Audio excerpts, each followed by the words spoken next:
Every once in a while in this industry, something happens that causes jaws to drop and heads to get scratched. Sometimes the results of these game-changing situations are more hype than they are substance. By now, the relationship between Arctic Cat and Yamaha is no secret. We've all had a chance to sort out all the inner workings of this unprecedented technology-sharing relationship, but the most important question is still begging to be answered. Is Arctic's new ZR7000 with its Yamaha-built C-Tech 4 1049cc 3-cylinder EFI 4-stroke mill A, an impressive performer, and B, better than Arctic's last non-turbocharged 4-stroke offering?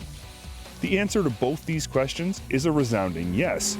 The ZR7000 series of Arctic Cats has more than impressed everyone who's ridden them. But these sleds are not just an improvement over their predecessors. In my opinion, the 7000 series sets a whole new benchmark for 4-stroke performance in the industry. This is a pretty lofty statement.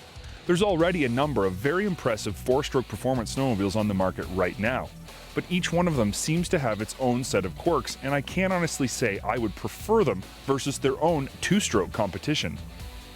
The ZR7000 changes that. So far, we have found no quirks with this engine-chassis combination, and put up against a 2-stroke in the same class, you're not sacrificing anything to ride the 7000. The 7000 is available in a number of different variations and trim levels. The Limited is obviously the most impressive. Chassis-wise, this thing is all Procross. Its widely spaced, double-arm front suspension setup with its wild-looking ultra-tall spindles come right off Arctic's race sled.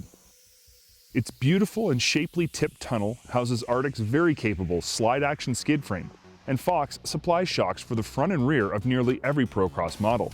I say this skid is capable because it can ride extremely smooth and plush in the small stuff while still resisting bottoming on the big hits.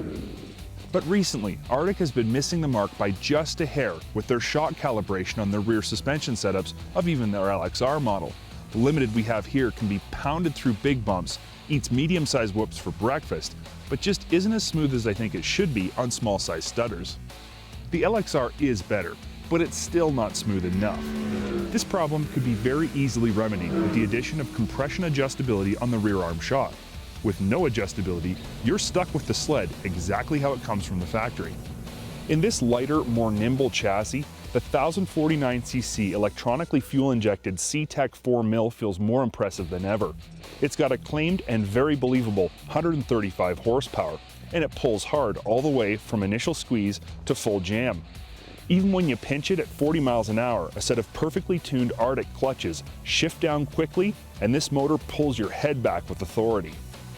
If you were to climb on the new ZR7000 and take it for a spin without knowing what was under the hood, you'd swear its center of gravity is lower than the old 4-stroke Procross. But the fact is, it's not. The 3-cylinder 4-stroke mill in the 700 is actually mounted a bit higher than the old motor. And this brings up an interesting point. You can go ahead and argue about lightweight and low center of gravity all you want, but how a sled feels is, in my opinion, more important than its actual measurements. So the CG's a bit higher. Who cares? This is the best handling Procross I've ever ridden. It tracks straight on light snow or hardpack, it has predictable turn-in even at high speeds, it stays flat and holds its line all the way through the apex, and it doesn't require any handlebar acrobatics to keep it pointed where you want it. In 2014, Arctic's LXR package just seems a bit lacking in impressive features.